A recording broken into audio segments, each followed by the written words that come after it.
Hi எல்லாருக்கும் வணக்கம். Welcome to Ilakkiya Venkat vlogs. Sumi வந்து இப்போ 1 வீக் ஹாலிடேயில் இருக்கா. ஸோ கிட்ஸ் ரூமை டெக்கரேட் பண்ணுறதுல ரொம்ப இன்ட்ரெஸ்டிங்காக டெய்லியும் ஏதாவது ஒரு ஒர்க் அதில் பண்ணிட்டு இருக்கா. இப்போ வந்து எங்களோட ஃபேமிலி ஃபோட்டோஸ், ராகவ், சுமி இருக்கிற ஃபோட்டோஸ் எல்லாம் வாலில் ஸ்டிக் பண்ணி சூப்பரான நல்ல பாசிட்டிவான சில கோட்ஸ் வந்து ஸ்டிக்கி நோட்டில் கலர் ஸ்டிக்கி நோட்ஸில் ஸ்டிக் பண்ணி வாலில் ஸ்டிக் பண்ணிட்டு இருக்கா. பார்க்குறதுக்கு ரொம்பவே அழகாக இருக்குது. இந்த ரவுண்ட் ஷேப்பு, நிலா ஷேப்பு இது எல்லாமே சுமியோட ஓன் ஐடியா. சில பின் இன்ட்ரெஸ்ட்லேயும் பார்த்து இந்த மாதிரியான ஐடியாஸ் எல்லாம் கொண்டு வந்திருக்கான். இந்த ஃபோட்டோஸ் எல்லாம் நீங்கள் யூஎஸில் நாங்கள் இருக்கும்போதே வாலில் வந்து ஸ்டிக் பண்ணியிருப்போம். அந்த வீடியோவை பார்த்துருந்தீங்கன்னா உங்களுக்கு இப்போது நல்லா ஞாபகம் இருக்கும். இந்த ஃபோட்டோஸ் எல்லாம் நாங்கள் அப்பப்போ பார்க்கும்போது நல்ல மெமரிஸாக இருக்கும்.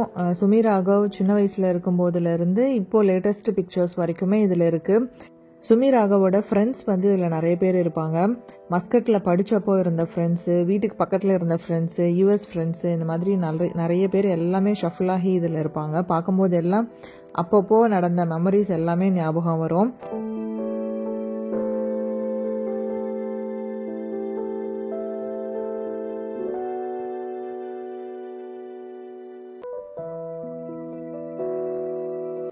இன்றைக்கி வந்து பருப்பு வடை செஞ்சு அதில் ஒரு குழம்பு செய்யலாம் அப்படின்ட்டு தான் இப்போ ரெடி பண்ணிகிட்ருக்கேன்.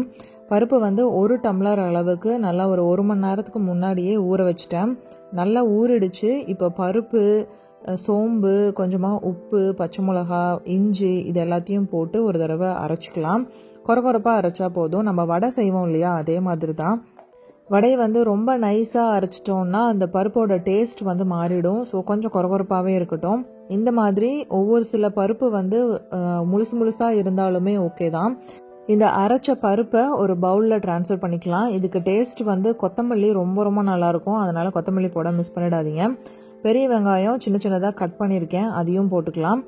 சோம்பு, இஞ்சி, பச்சை மிளகாய் இது எல்லாத்தையும் நம்ம ஆல்ரெடி பருப்போடு சேர்த்து அரைச்சிட்டதுனால பச்சை மிளகாய் இந்த மாவில் கட் பண்ணி போட தேவையில்லை. இது எல்லாத்தையும் ஃபஸ்ட்டு உருண்டை பிடிச்சி வச்சுக்கலாம். அதுக்கப்புறம் எண்ணெயில் டக்குன்னு தட்டி போடுறதுக்கு ஈஸியாக இருக்கும். நான் எப்போவுமே வீட்டில் வடை போடும்போது அதை சின்னதாக கிள்ளி போடுவேன். அப்போ தான் கிறிஸ்பியாக அது வெங்கிக்கும் ராகவுக்கும் ரொம்ப பிடிக்கும். பெருசாக வடை சைஸில் தட்டி போடுறது குழம்புல போடணுங்கிறதுக்காக தான். இப்போ நம்ம ஈவினிங் ஸ்நாக்காக நாங்கள் சாப்பிட்ணும் அப்படின்னா சின்னதாக தான் கிள்ளி போடுவேன். அப்போ தான் நல்ல ஒரு கிறிஸ்பினஸாக இருக்கும். இது வந்து நம்ம குழம்புல தான் போடுறோங்கிறதுனால சாஃப்டாக தான் ஆகும். அதனால கொஞ்சம் பெருசாகவே போட்டுக்கலாம். எண்ணெயில் போட்டு பொரிச்சு எடுக்கிற வடை சைஸை விட நம்ம குழம்புல போட்டு கொஞ்சம் நேரம் ஊற வச்சு எடுத்தோம்னா வடையோட சைஸ் வந்து இன்னும் கொஞ்சம் பெருசாகும். அதனால கொஞ்சம் மீடியம் சைஸ் வடைங்களாக போட்டுக்கோங்க. நான் வந்து பெருசாக போட்டுட்டேன். குழம்புல போட்டு எடுத்ததுக்கப்புறம் இன்னுமே ரொம்ப பெரிய வடைங்களாக வந்துச்சு. உங்களுக்கு வடைக்குள்ளே இருக்க மாவு டேஸ்ட் பிடிக்கும் அப்படின்னா நீங்கள் கொஞ்சம் வடையை பெருசாகவே போட்டுக்கலாம். ஊறி அது குழம்போடு எடுத்து சாப்பிடும்போது சூப்பர் டேஸ்ட்டாக இருக்கும். வடை ரெடி ஆகிடுச்சு. அதை தனியாக வச்சுட்டு இப்போ ஒரு கடாயில் எண்ணெய் ஊற்றி கருவேப்பிலை, பூண்டு வந்து ஒரு 4-5 பல்லு கட் பண்ணி போட்டுக்கலாம். வெங்காயம், பெரிய வெங்காயம், சின்ன வெங்காயம் எது வேணால் போட்டுக்கலாம். சின்னதாக கட் பண்ணி போட்டுக்கோங்க. இப்போ இது நல்லா வதங்கினதுக்கப்புறம் தேவையான அளவு உப்பு, நான் வந்து இதில் வெந்தயத்தூள் ஆட் பண்ணுறேன், டேஸ்ட் நல்லாயிருக்கும். அப்புறம் ஒரு 1/2 ஸ்பூன் ஜீரகத்தூள், தேவையான அளவு உப்பு வந்து கொஞ்சம் கம்மியாகவே போட்டுக்கோங்க. ஏன்னா வடையிலையும் உப்பு இருக்கிறதுனால இந்த குழம்புக்கு தேவையான அளவு மட்டும் உப்பு போடுங்க. மஞ்சத்தூள், சாம்பார் தூள் நான் நல்லா 2 ஸ்பூன் ஃபுல்லாக போடுறேன்.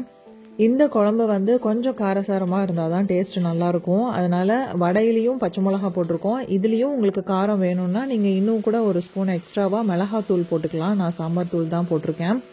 நல்லா வதங்கினதுக்கப்புறம் ஒரு 1/2 லெமன் சைஸ் புளி எடுத்து நல்லா கரைச்சி அதனுடைய சாறு வந்து இதில் ஊற்றிக்கலாம்.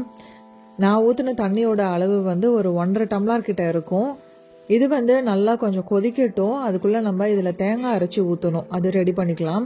தேங்காய் வந்து ஒரு கை அளவு ஃபுல்லாக போட்டிருக்கேன். இதில் சோம்பும் கொஞ்சம் போட்டுக்கலாம். பொட்டுக்கல்லை வந்து கொஞ்சமாக போட்டுக்கலாம். ஏன்னா பொட்டுக்கல்லை வந்து குழம்பு வந்து திக் பண்ணுறதுக்காக தான். ஒரு 2 ஸ்பூன் அளவு போட்டாலே போதும். குழம்பு கொஞ்சம் ரிச்சாக வேணும் அப்படின்னா நீங்கள் பொட்டுக்கல்லைக்கு பதிலாக முந்திரி கூட ஆட் பண்ணிக்கலாம். அரைச்ச தேங்காய் பேஸ்ட் வந்து இந்த குழம்போடு ஊற்றி தேவையான அளவு தண்ணியும் அதோடு ஆட் பண்ணிக்கலாம்.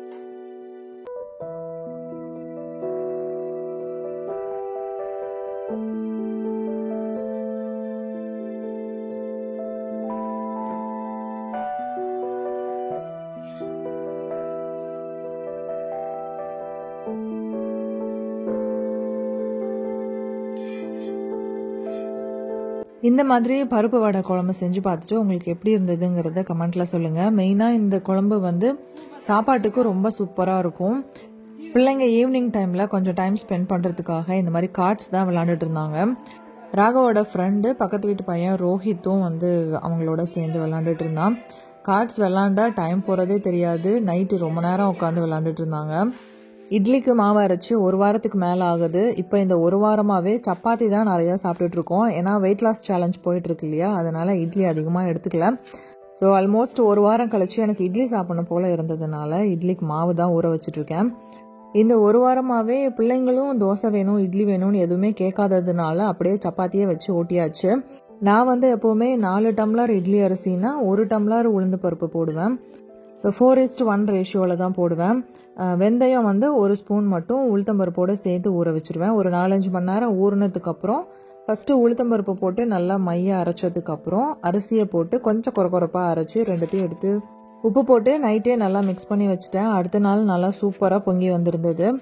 இந்த தேங்காய் உரிக்கிறதுல இப்போ தான் நான் ஃபஸ்ட் டைம் தேங்காய் உரித்து பார்க்குறேன். ரியலி ரொம்ப ரொம்ப ஈஸியாக இருக்குது. எத்தனை தேங்காய்னாலும் நம்மளே உரிச்சிக்கலாம். ஏன்னா தேங்காய் உரிக்கிறதுனா மோஸ்ட்லி எல்லார் வீட்லேயும் ஹஸ்பண்ட் கிட்ட தான் போய் உரிச்சுத்தாங்க, உடச்சித்தாங்க, கீனித்தாங்க இதெல்லாம் கேட்போம். பட் இந்த மாதிரி இருந்ததுன்னா நம்ம எத்தனை தேங்காய் வேணால் உரிச்சிக்கலாம். நான் வந்து 3 ஃபஸ்ட்டு இப்போ தான் ட்ரை பண்ணுறேன். 3 தேங்காய் ஒட்டுக்கா உரித்தேன். எந்த ஒரு கைவலி எதுவுமே இல்லை. ரொம்ப ஈஸியாக உறிஞ்சுது. ஸோ கண்டிப்பாக இந்த மாதிரி தேங்காய் உரிக்கிற ஒரு டூல் வீட்டில் இருந்ததுன்னா இல்லத்தரசிகளுக்கு வந்து கஷ்டம் இல்லாமல் இருக்கும்னு நினைக்கிறேன். எங்கள் அம்மா வீட்டிலலாம் வந்து சுடு தண்ணி இப்போவுமே அடுப்பில் தான் காய வைப்பாங்க. அந்த மாதிரி காய வைக்கும்போது இந்த தேங்காய் மட்டெல்லாம் அதில் போட்டு காய வைக்கிறதுக்கு யூஸ்ஃபுல்லாக இருக்கும். பட் இங்கே வந்து அவ்வளோக்கு யூஸ் ஆகிறது இல்லைங்கிறதுனால அது வேணுங்கிறவங்களுக்கு கொடுத்துருவேன். இந்த தூளெலாம் இருக்கு இல்லையா, இது வந்து நம்ம செடிக்கு போடலாம். செடிக்கு வந்து ரொம்ப நல்லது. நம்ம யூஸ்வலாகவே கொக்கோ பிட் அப்படின்னு செடிக்கு நிறைய பேர் போடுவாங்க. அது போட்டால் மண் வந்து கொஞ்சம் ஈரப்பதமாக இருக்கிறதுக்கு தண்ணி ஊற்றினோன்னா நல்லா அப்சர்வ் பண்ணி வச்சுக்கோம். ஸோ இந்த தூளெல்லாம் நான் அந்த செடிக்கு தான் போய் எல்லாத்தையும் போட போகிறேன்.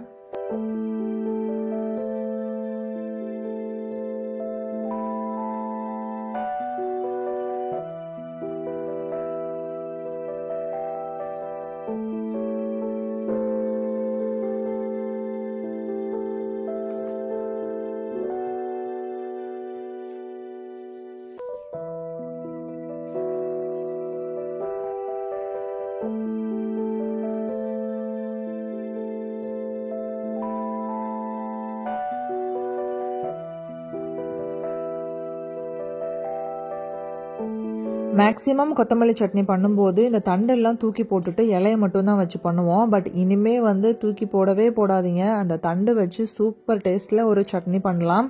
கொத்தமல்லி தண்டு வந்து நல்லா ஃபஸ்ட்டு கழுவி எடுத்துக்கோங்க. ஏன்னா மண் நிறையா இருக்கிறதுக்கு சான்ஸ் இருக்குது. நல்லா கழுவிட்டு ஒரு கடாயில் நல்லெண்ணெய் கொஞ்சமாக ஊற்றிக்கோங்க. உளுத்தம்பருப்பு, வரமிளகாய் 2, கொஞ்சமாக புளி, பெருங்காயத்தூள் ஆட் பண்ணிக்கோங்க. உப்பு தேவையான அளவு போட்டுட்டு இந்த கட் பண்ணி வச்சுருக்க கொத்தமல்லி தண்டியும் அதுலேயே போட்டு ஒரு 2 நிமிஷம் வதங்கினா போதும். ரொம்ப வதங்கணும்னு தேவையில்லை. ஃபஸ்ட்டு தேங்காய் கொஞ்சமாக போட்டு மிக்சியில் அரைச்சிட்டு அதுக்கப்புறம் இந்த வதக்கினது எல்லாத்தையும் போட்டு அரைச்சிங்க. சூப்பராக இருக்கும். கண்டிப்பாக ட்ரை பண்ணி பாருங்கள். சாப்பாட்டுக்கும் நல்லாயிருக்கும், இட்லி தோசைக்கும் நல்லாயிருக்கும். ட்ரை பண்ணி பார்த்துட்டு உங்களுக்கு எப்படி டேஸ்ட் பிடிச்சிருந்ததாங்கிறத எனக்கு கமெண்ட்டில் சொல்லுங்கள். நெக்ஸ்ட் வீடியோவில் மீட் பண்ணலாம். பாய்.